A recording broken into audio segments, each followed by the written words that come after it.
Hello বন্ধুরা, welcome to math Guru. NIS DElEd ক্যান্ডিডেটদেরকে document verification table থেকে প্রাইমারি বোর্ডরা বাদ দিয়ে দিচ্ছে। ওদেরকে যা জানানো হচ্ছে কি এই ডিগ্রিটা 18 মান্থ ডিগ্রি আছে, তাই জন্য ইন্টারভিউতে অংশগ্রহণ করতে পারবে না এনআইএস ডিএলএড। কিন্তু ওখানে একটা ইনলিগাল কাজ প্রাইমারি বোর্ড কী করছে, কাল অবধি যা আমি শুনেছিলাম একটা খাতায় পেপারে মানে ব্ল্যাঙ্ক পেপারে সিগনেচার করিয়ে নিচ্ছে, তারপরে ওখানে উপরে ওরা লিখে দিচ্ছে কি মানে ওরা শুধু প্লেন পেপারে সাইন করে নিচ্ছে, তারপরে ওরা লিখে দিচ্ছে কি আমরা সেলফ ডিক্লারেশন দিচ্ছি কি আমাদের ডিগ্রিটা 18 মান্থ আছে, তাই জন্য আমাদেরকে ইন্টারভিউ থেকে বাদ দিয়েছে। এইটা পুরোপুরি একটা ইনলিগাল যে কাজটা প্রাইমারি বোর্ড করছে। কিন্তু আজকে আমি যা আপডেট পেয়েছি, আমাদের যা অ্যাপ্লিকেশন ফর্ম ছিল সেইটা ওরা প্রিন্ট আউটটা করে রেখেছে, আর ওখানে একটা নতুন হেডটা অ্যাড করে দিয়েছে, নতুন কলমটা অ্যাড করেছে যেখানে লেখা আছে কি আমাদের ডিগ্রিটা সেলফ ডিক্লারেশন। ওখানে লেখা আছে কি আমরা নিজেই বলছি এইটা কি আমাদের ডিগ্রিটা 18 মান্থ ডিগ্রি আছে, তাই জন্য আমাদেরকে ইন্টারভিউ থেকে বাদ দেওয়া হয়েছে। মানে ওরা নিজে সব কিছু করছে, কিন্তু আমাদেরকে সিগনেচার নিয়ে পরবর্তীকাল যখন হাইকোর্টে নাহলে সুপ্রিম কোর্টে কেস চলবে সেই ডকুমেন্টটা ওরা ইউজ করবে আর বলবে এরা তো নিজেই বলেছে এদের ডিগ্রিটা 18 মান্থ। পুরোপুরি কীরকম একটা ইনলিগাল কাজ হচ্ছে সেইটা আপনারা ভাবতে পেরেছেন। যাই হোক, আর এই ভিডিওটা আমি আপনাদেরকে রিকোয়েস্ট করব যত এনআইএস ডিএলএড গ্রুপ আছে হোয়াটসঅ্যাপ টেলিগ্রাম যেখানে হোক সেখানে শেয়ার করুন। এই ভিডিওটা অনেক গুরুত্বপূর্ণ। এমনি আপনারা করবেন না কি আপনারা নিজে এই ভিডিওটাতে দেখে আমি যা যা বলেছি সেটা করে নিজেই বসে যাবেন, কারণ এই ভিডিওটা সবার জন্য আছে। মানুষকে একটু আপনারা নিজে হেল্প করুন। আমি এটা বলছি না আমার চ্যানেলকে সাবস্ক্রাইব করতে হবে, লাইক করতে হবে, আপনাদের কিচ্ছু করার দরকার নেই। শুধু এই ভিডিওটাকে সঠিক জায়গায় শেয়ার করুন, আর যারা যারা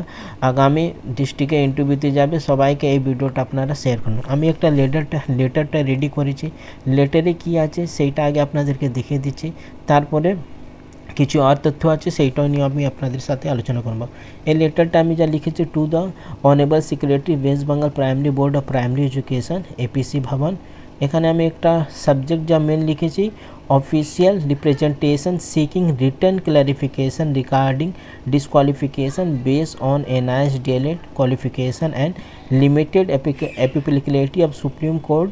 judgment in Kaushik Das versus the State of West Bengal। এখানে স্টেট অফ ওয়েস্ট বেঙ্গল হবে, আমি সেটা করে দিচ্ছি। Of EST West BENGAL state of West Bengal. যেখানে এই মামলাটা যখন করানো হয়েছিল এই জাজমেন্টে পরিষ্কারভাবে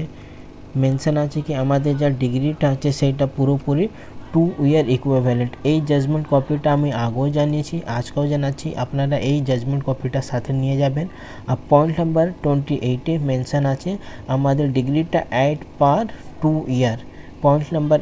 28টা আপনারা একটু মনে রাখবেন, এইটাকে 8 উইথ 2 ইয়ার ডিএলএড, যেখানে সুপ্রিম কোর্ট নিজেই জানিয়েছে আমাদের ডিগ্রিটা 2 ইয়ার ইকুইভ্যালেন্ট আছে। তারপরেও প্রাইমারি বোর্ড আমাদেরকে কেন বাদ দিচ্ছে সেইটা আমি হেডিংয়ে লিখেছি। লেটারে আমি কী কী লিখেছি আপনাদেরকেও একটু জানা উচিত, কারণ ওখানে ওরা হতে পারে আপনাদেরকে জিজ্ঞেস করবে কি আপনার লেটারে কী আছে, তাই জন্য আমি ভালো করে লেটারটা বুঝিয়ে দিচ্ছি। লেটার আছে, respected sir, I most respectfully submitted that I have been orally informed by the concerned authority that I shall not be permitted to appear in the interview process for primary teacher recruitment on the ground that my DLED qualification is of 18 month duration। যেখানে orally আমাদেরকে অফিসাররা যারা আমাদের document verification করিয়েছে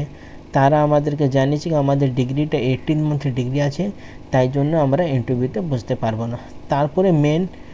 পয়েন্টগুলোটা আমি দিয়েছি। It has also be communicated to me that the Honorable Supreme Court judgment in the case of Kaushik Das versus the State of West Bengal, এখানে আপনারা করে নেবেন। তাহলে আমি করে দিচ্ছি, আমি শর্ট ফর্মে দিয়ে দিচ্ছি, আপনারা একটু আমি পুরোটাই লিখে দিচ্ছি, নাহলে পরবর্তীকাল সময় মেসেজ হবে আপনাদের। WEST West BENGAL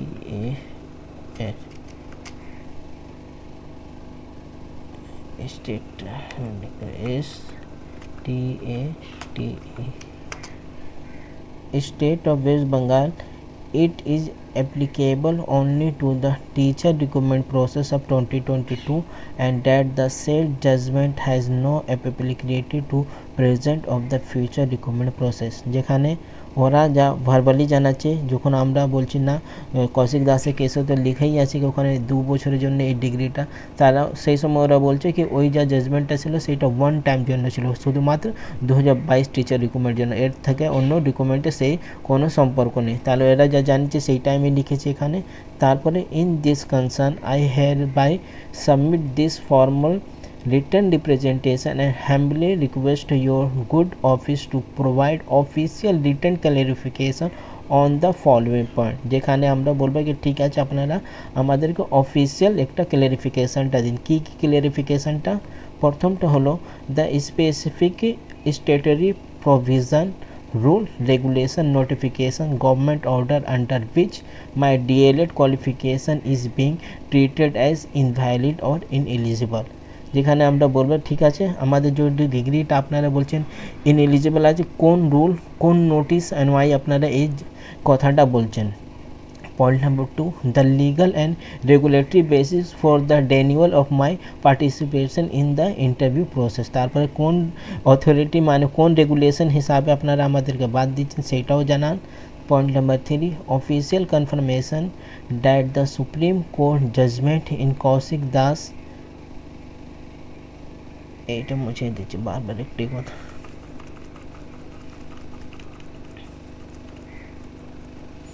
is restricted only to the 2022 teacher recruitment process and is not applicable to any other recruitment process তারপরে আমরা জিজ্ঞেস করবে কি কোন জায়গা কৌশিক দাসের জাজমেন্টে উল্লেখ আছে কি এই জাজমেন্টটা শুধুমাত্র 2022 টিচার রিক্রুটমেন্টের জন্য আছে point number 4 satisfy copy of any circular notification office memorandum order rely upon in support of the above position তারপরে ওখানে ওরা বলছে আমরা তো অলরেডি ওয়েবসাইটে দিয়ে দিয়েছি কি এনআইএস ডিএলএডরা এই যা 2025 টিচার রিক্রুটমেন্ট চলছে তাদের জন্য ইনএলিজিবল সেইটা পুরোপুরি একটা মিথ্যা কথা তাহলে সেই সময় আমি 4 নম্বর পয়েন্টে লিখে দিয়েছি আপনারা নিজেই আমাদেরকে একটা সাটিসফাই কপি করে কোন নোটিশে হিসাবে আপনারা আমাদেরকে বাদ দিয়েছেন সেইটাকে একটু স্যাটিসফাই করে আপনারা আমাদেরকে দিন 4 নম্বর পয়েন্টে এইটা আমি লিখেছি তারপরে this representation is being submitted for the purpose of the creating an official record and for legal evidentiary use so that the same may be relied upon in any future administrative judicial or quasi judicial proceeding if required তারপর এখানে আমি লিখেছি আপনারা রিসিপ্টটা করে আমাকে এই লেটারটা আপনারা 2 কপি করে প্রিন্ট আউটটা নিয়ে যাবেন एक कॉपी আপনারা বলবেন एक কপি আপনারা আমাদেরকে রিসিভ করে দিয়ে দিন পরবর্তীকাল যখন আমরা নেক্সট স্টেপটা জানিব সেই কাগজগুলোটা সেই রিসিপ্টটা সেই লেটারটা আমরা নিজে হিসাবে এটাকে ইউজ করব তারপরে I therefore respectfully requested your good office to acknowledge receipt of this representation and provide a written response at the earliest তারপরে ওখানে আপনারা এই আমি বারবার বলছি এই লেটারটা 2 কপি করে নিয়ে যাবেন এখানে আপনারা থ্যাঙ্কিং ইয়োর ফেথফুলি এখানে নিজের সিগনেচার যেখানে আমি নেম নিজের নামটা এখানে দিয়েছি ম্যাথ গুরু সেখানে আপনারা নিজের নামটা লিখবেন নিজের অ্যাড্রেস নিজের ফোন নম্বর ডেট প্লেস এই কাজটা পরে এইটা অনেক ইম্পর্ট্যান্ট আছে সেইটা আপনারা করিয়ে রাখবেন অফিসে যেখানে যারা এই লেটারটা রিসিভ করবে রিসিভ বাই তার নেম और डेजिग्नेशन মানে উনি কোন পোস্টে আছে সেইটা তারপর ওনার সিগনেচার অফিসিয়াল সিল প্রাইমারি বোর্ডে যে অফিসিয়াল সিল আছে তার ডেট অফ রিসিভ যেদিন আপনার ইন্টারভিউ থাকবে সেদিনে আশা করি যদি ওরা রিসিভ করে এমনি তো ওরা রিসিভ করবে না তারপরে যদি রিসিভ করলে এখানে receive R diary are involve number কিছু দিলে এখানে বলবেন আপনারা বসিয়ে দিন এই কাজটা অফিস ইউজ যা আছে সেইটা আপনারা মনে করে করিয়ে নেবেন 2 কপি প্রিন্ট আউটে নিয়ে যাবেন একটা আপনারা ওখানে সাবমিট করবেন আর একটা আপনারা রিসিভ করে নিয়ে আসবেন কি যখন ওরা বলবে না আমরা রিসিভ করব না তাহলে সেই সময় আপনারাও বলবেন কি ঠিক আছে তাহলে আমি শুধু অ্যাটেন্ডেন্স যা রেজিস্টার আছে সেখানেই সাইন করব অন্য পাতায় যা আপনারা দিচ্ছেন কি আমাদের ডিগ্রিটা 18 মান্থ ডিগ্রি আছে সেখানে আমি সাইন করব না একদম পরিষ্কারভাবে আপনারা বলে দেবেন কি আমি কোনোভাবেই সেই সেকেন্ড সিগনেচারটা করব না যত দেরি আপনারা এই লেটারে যখন আপনারা সিগনেচার করে দেবেন তারপরে আমি সেখানে সিগনেচারটা করব এই লেটারটা আমি নিজের টেলিগ্রাম চ্যানেলে শেয়ার করে দেব টেলিগ্রাম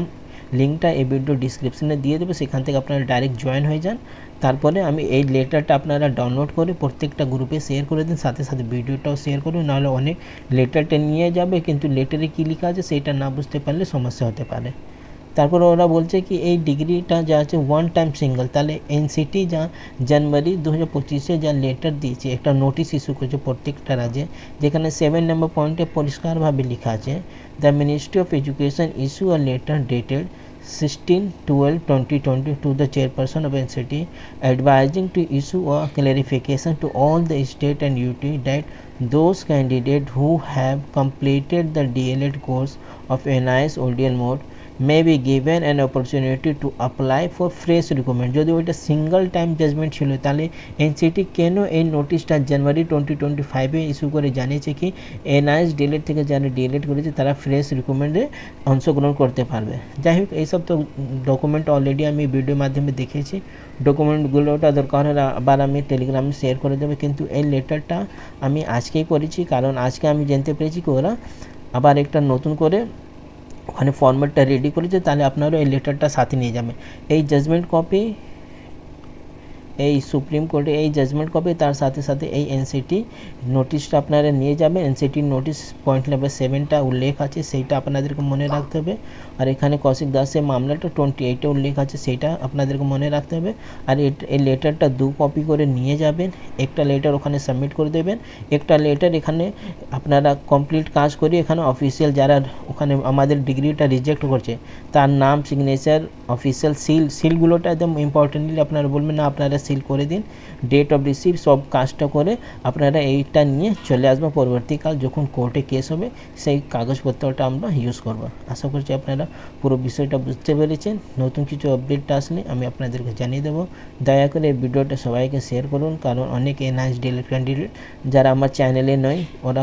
কোনো দিনই জানতে পারবে না কি এইসব কাজটা আমাদেরকে করার দরকার আছে। তাহলে এই ভিডিওটা 2-3 বার করে গ্রুপে শেয়ার করুন, মাঝখানে কোনো নতুন আপডেটটা আসলে আমি দিয়ে দেবো। কালকে কেস উঠবে কি উঠবে না আজ রাত্রিবেলা জানা যাবে, সেই আপডেটটাও আমি যদি ভিডিও না করালে জানতে পারলে আমি নিজের টেলিগ্রাম চ্যানেলে আপনাদেরকে জানিয়ে দেবো। Thank you.